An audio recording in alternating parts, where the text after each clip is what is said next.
Meus amados irmãos e irmãs, quero que vocês fechem os olhos por um momento e imaginem comigo. Há 2000 anos, um homem subiu um monte na Galileia. Não era um monte qualquer, mas um lugar onde o céu tocaria a terra através de palavras que mudariam para sempre a história da humanidade.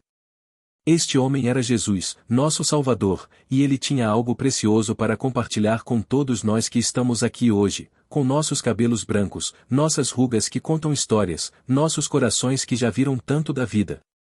Jesus olhou para uma multidão de pessoas simples, cansadas, feridas, esperançosas, e começou a falar. Suas palavras não eram complicadas, não usavam termos difíceis que só os estudiosos entenderiam. Eram palavras que alcançavam o coração de uma mãe que havia perdido um filho, de um pai que lutava para sustentar a família, de uma viúva que se sentia esquecida pelo mundo. Eram palavras para gente como nós, que já caminhamos muito nesta vida e sabemos que nem sempre é fácil. Quando Jesus disse: "Bem-aventurados os que choram, porque serão consolados", conforme está escrito em Mateus capítulo 5, versículo 4, ele estava olhando diretamente para você que está aqui hoje. Talvez você tenha chorado recentemente. Talvez tenha perdido alguém querido, talvez esteja enfrentando uma doença, talvez se sinta sozinho às vezes. Jesus viu essas lágrimas. Ele não apenas as viu, mas as honrou com uma promessa divina de consolo. Sabe, meus queridos, chorar não é sinal de fraqueza. Na verdade, é sinal de que temos um coração que ainda funciona, que ainda consegue sentir, que ainda se importa. Quando o salmista Davi escreveu no Salmo 56, versículo 8, ele disse que Deus guarda nossas lágrimas num odre, que significa que Deus coleciona cada lágrima nossa como se fosse preciosa. Imagine isso, o Criador do universo se importa tanto conosco que não deixa nenhuma lágrima nossa passar despercebida. Eu sei que alguns de vocês vieram aqui hoje carregando o peso da saudade. Saudade de filhos que se mudaram para longe, saudade de pais que já partiram, saudade de uma época em que éramos mais jovens e fortes. Jesus entende essa saudade. Ele próprio chorou quando seu amigo Lázaro morreu, mesmo sabendo que o ressuscitaria.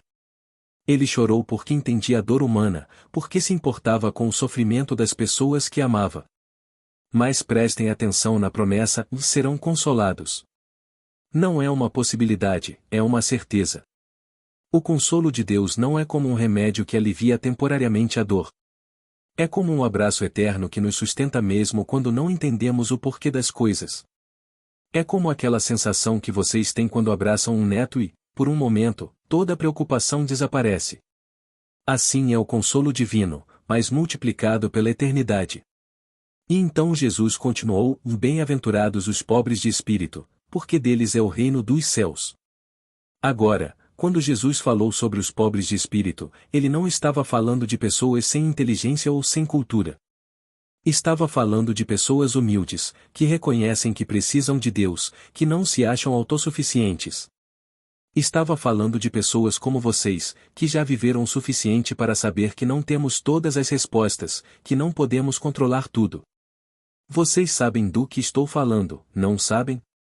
Quando éramos jovens, achávamos que podíamos conquistar o mundo, que éramos invencíveis. Mas a vida nos ensinou que há coisas que estão além do nosso controle. A doença que aparece do nada, o acidente que muda tudo em segundos, a perda que nos quebra por dentro. E foi nessas horas que aprendemos a nos ajoelhar, a reconhecer que precisamos de algo maior que nós mesmos. Isso é ser pobre de espírito. É ter a humildade de reconhecer nossa dependência de Deus. E Jesus promete que dessas pessoas é o reino dos céus. Não no futuro apenas, mas começando agora mesmo. O reino dos céus é essa paz que temos quando entregamos nossas preocupações para Deus, é essa alegria que brota no coração mesmo em meio às dificuldades, é essa esperança que nos faz acordar cada manhã sabendo que Deus tem um propósito para nós. Quero que vocês pensem comigo sobre isso.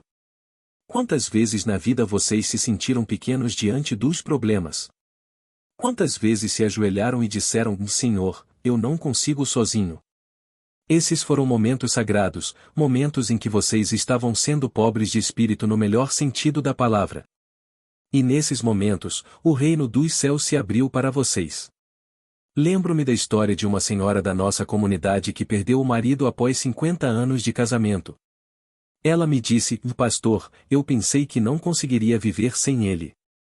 Mas quando me ajoelhei e entreguei minha dor para Jesus, senti uma paz que não consigo explicar. Era como se ele estivesse me dizendo que não estava sozinha." Essa é a promessa de Jesus se cumprindo na vida real. O profeta Isaías, no capítulo 57, versículo 15, nos diz que Deus habita no alto e no santo lugar, mas também com os contritos e humildes de espírito. Imaginem só, o mesmo Deus que governa as estrelas escolhe morar no coração dos humildes. Isso significa que quando reconhecemos nossa necessidade dele, ele faz do nosso coração sua casa. E aqui está a beleza disso tudo: Jesus não está dizendo que precisamos ser perfeitos para sermos bem-aventurados. Pelo contrário, ele está dizendo que nossa imperfeição, nosso reconhecimento de que precisamos dele, é exatamente o que nos abre as portas do céu. É como um avô que ama mais ainda o neto que vem correndo para seus braços quando se machuca, do que aquele que tenta esconder que está chorando. Vocês que já viveram tanto, que já passaram por tantas coisas, vocês são especialistas em ser pobres de espírito. Vocês sabem que a vida é frágil, que as coisas podem mudar rapidamente, que precisamos uns dos outros, e principalmente, precisamos de Deus. Essa sabedoria que vocês têm é um tesouro, é uma qualificação para o reino dos céus. Então hoje, meus amados, quero que vocês saiam daqui sabendo que suas lágrimas têm valor, que sua humildade é uma virtude, que sua dependência de Deus é exatamente o que Ele deseja de nós. Não se sintam diminuídos por precisar de ajuda, por não conseguir fazer tudo sozinhos como faziam antes. Jesus vê isso como características daqueles que herdarão o reino dos céus. Agora quero falar com vocês sobre algo que pode parecer contraditório num mundo que valoriza a força e a agressividade. Jesus disse: "Bem-aventurados os mansos, porque herdarão a terra." Quando ouvimos a palavra o manso, às vezes pensamos em fraqueza, em pessoas que se deixam pisar pelos outros. Mas não é isso que Jesus estava dizendo. A mansidão que Jesus falava é como a força de um cavalo domado, que tem poder mas escolhe usar esse poder de forma controlada e sábia. Vocês que já criaram filhos, que já passaram por momentos difíceis na vida, sabem exatamente do que estou falando. Quantas vezes vocês tiveram vontade de explodir, de gritar, de descarregar toda a sua frustração, mas escolheram manter a calma? Quantas vezes vocês engoliram palavras duras porque sabiam que machucariam alguém que amavam? Isso é mansidão. Isso é ter força sob controle. Jesus foi o exemplo perfeito de mansidão. Quando os soldados vieram prendê-lo, ele disse a Pedro: "Mete a espada no seu lugar, porque todos os que empunharem a espada perecerão. Pensas tu que não posso rogar a meu Pai, e ele me mandaria neste momento mais de 12 legiões de anjos?" Isso está escrito em Mateus 26, versículos 52 e 53. Jesus tinha todo o poder do universo à sua disposição, mas escolheu a mansidão. Escolheu o amor. Escolheu o perdão. E qual foi a promessa que Jesus fez aos mansos? Que herdarão a terra. Não através da força bruta, não através da violência, mas através da mansidão. Isso parece estranho para o mundo, mas é a matemática do reino de Deus. O Salmo 37, versículo 11, já havia profetizado isso: "Mas os mansos herdarão a terra e se deleitarão na abundância de paz." Deixem-me contar-lhes sobre o que significa herdar a terra. Não é apenas sobre possuir propriedades ou ter riquezas materiais. É sobre ter paz no coração, é sobre dormir tranquilo à noite sabendo que fizemos o que era certo, é sobre ter relacionamentos saudáveis porque escolhemos a gentileza ao invés da brutalidade. É sobre deixar um legado de amor para nossos filhos e netos. Vocês que já viveram tanto sabem que as pessoas mais felizes que conheceram não eram necessariamente as mais ricas ou as mais poderosas, mas eram aquelas que tratavam os outros com bondade, que tinham paciência, que sabiam controlar suas emoções. Essas pessoas ou herdavam a terra ou porque onde quer que fossem, deixavam um rastro de paz e alegria. A mansidão é especialmente importante em nossos relacionamentos familiares. Vocês que são avós sabem que às vezes é difícil lidar com as diferenças de opinião entre as gerações. Os netos fazem coisas que vocês não entendem, os filhos tomam decisões que vocês não aprovariam. Mas a mansidão nos ensina a amar sem tentar controlar, a aconselhar sem impor, a estar presente sem ser invasivos. Lembro-me de um casal de idosos que vinha sempre me procurar porque estavam em conflito com a nora. Eles achavam que ela não estava criando os netos da forma correta. Eu os aconselhei a praticar a mansidão, a oferecer amor ao invés de críticas, a ser exemplo ao invés de juízes. Meses depois, eles voltaram radiantes, contando como o relacionamento havia se transformado quando escolheram ser mansos. Jesus também prometeu: bem-aventurados os que têm fome e sede de justiça, porque serão fartos. Agora, vocês que já viveram tanto já viram muita injustiça, não é verdade? Já viram pessoas mais prosperarem enquanto pessoas boas sofriam. Já viram mentirosos serem promovidos enquanto honestos eram desprezados. E isso dói no coração, isso nos revolta. Jesus entende essa revolta. Ele também viu injustiças. Viu os pobres serem explorados pelos ricos, viu os religiosos hipócritas receberem honras enquanto pessoas sinceras eram desprezadas. Mas ele nos ensina algo importante: e ter fome e sede de justiça não significa buscar vingança, mas significa desejar que as coisas sejam como Deus quer que sejam. Quando Jesus fala sobre ter fome e sede de justiça, ele está falando sobre uma paixão pela verdade, pela honestidade, pela fairness, como dizem os americanos. É querer ver o bem vencendo o mal, é trabalhar para que as coisas sejam justas, é não se conformar com a corrupção e a maldade. Mas sempre fazendo isso da forma de Deus, com amor e não com ódio. O salmista Davi, no Salmo 37, versículos 1 e 2, nos aconselha: e não te irrites por causa dos malfeitores, nem tenhas inveja dos que praticam a iniquidade. Porque cedo serão ceifados como a erva e murcharão como a verdura. Davi estava nos ensinando que não devemos nos amargurar por causa das injustiças, mas confiar que Deus, no seu tempo, fará justiça. A promessa é que aqueles que têm fome e sede de justiça o serão fartos. Isso significa que Deus satisfará esse desejo do nosso coração. Talvez não sempre da forma que esperamos ou no tempo que gostaríamos, mas Deus é justo e fará justiça. Às vezes vemos isso ainda nesta vida, às vezes só veremos na eternidade, mas podemos ter certeza de que a última palavra sempre será da justiça divina. Quero que vocês entendam que ter fome e sede de justiça também significa sermos justos em nossas próprias vidas. Significa tratar bem nossos empregados, ser honestos em nossos negócios, não fazer fofoca sobre os outros, perdoar aqueles que nos ofenderam. É fácil exigir justiça dos outros, mas difícil praticá-la em nossa própria vida. Vocês que já viveram tanto têm uma responsabilidade especial de ser exemplo de justiça para as gerações mais novas.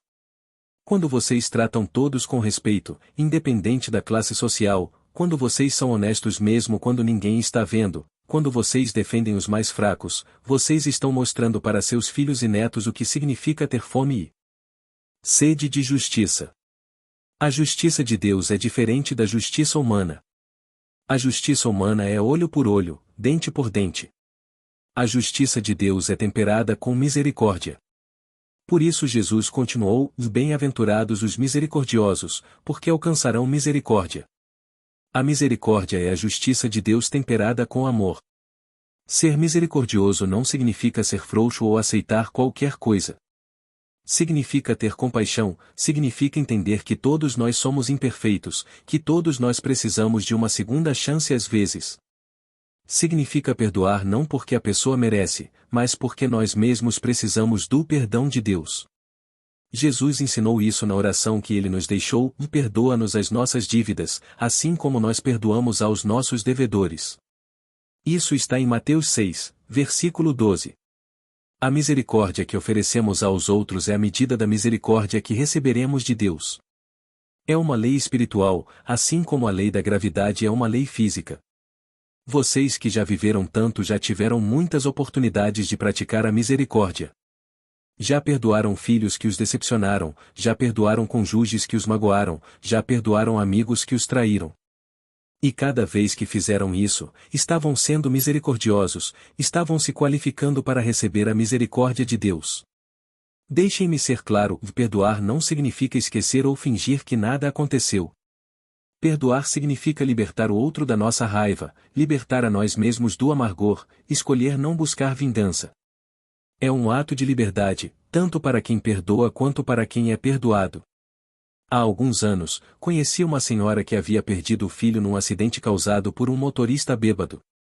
Ela me disse: "Pastor, eu estava me consumindo de ódio.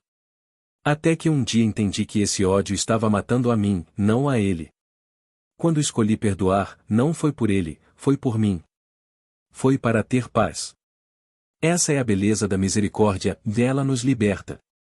E finalmente, Jesus nos disse: Vós sois a luz do mundo. Não se pode esconder uma cidade construída sobre um monte. Isso está em Mateus 5, versículo 14. Vocês não são apenas receptores das bênçãos de Deus, vocês são transmissores dessa luz para o mundo. Vocês que já viveram tanto têm uma luz especial para oferecer. Tem a luz da experiência, a luz da sabedoria, a luz da fé testada pelo tempo. Quando vocês sorriem para um jovem desanimado, quando vocês oferecem uma palavra de encorajamento para alguém que está passando dificuldades, quando vocês mostram que é possível envelhecer com dignidade e alegria, vocês estão sendo luz. A luz não faz barulho, não se gaba, simplesmente brilha. E onde há luz, a escuridão tem que fugir. Vocês são essa luz em suas famílias, em suas comunidades, em seus bairros. Não deixem que a idade ou as limitações físicas os convençam de que não têm mais nada a oferecer. Vocês são preciosos diante de Deus e importantes para este mundo. Quero terminar com uma oração baseada nos Salmos, palavras que foram escritas por homens que, como vocês, conheciam as alegrias e as tristezas da vida. Senhor, Tu és o nosso refúgio e fortaleza, socorro bem presente nas tribulações. Como o salmista disse no Salmo 46, versículo 1, nós sabemos que podemos confiar em Ti. Obrigado por cada lágrima que Tu enxugaste, por cada vez que nos consolaste em nossa tristeza. Obrigado por nos ensinar a ser humildes, a reconhecer que precisamos de Ti, e por nos prometer o reino dos céus. Dá-nos, Senhor, a mansidão de Jesus, para que possamos ser instrumentos de paz em nossas famílias. Dá-nos fome e sede de justiça, mas também dá-nos misericórdia para perdoar aqueles que nos feriram. Ajuda-nos a ser luz neste mundo, mesmo quando nossos corpos estão cansados, mesmo quando nossas forças já não são as mesmas. Que possamos ser como árvores plantadas junto aos ribeiros de águas, conforme o Salmo 1, versículo 3, que dão fruto no seu tempo e cujas folhas não murcham. Que nossa velhice seja frutífera, que nossa experiência seja bênção para outros, que nossa fé seja exemplo para as próximas gerações. Em nome de Jesus, que subiu o monte para nos abençoar com essas palavras de vida, nós oramos. Amém. Meus amados irmãos e irmãs, vocês são bem-aventurados. Não porque são perfeitos, mas porque são amados por Deus. Não porque não têm problemas, mas porque tem um Salvador que entende seus problemas. Saiam daqui sabendo que cada dia que Deus lhes dá é uma nova oportunidade de viver essas bem-aventuranças, de ser canal de bênção para outros, de brilhar como luz num mundo que tanto precisa de esperança.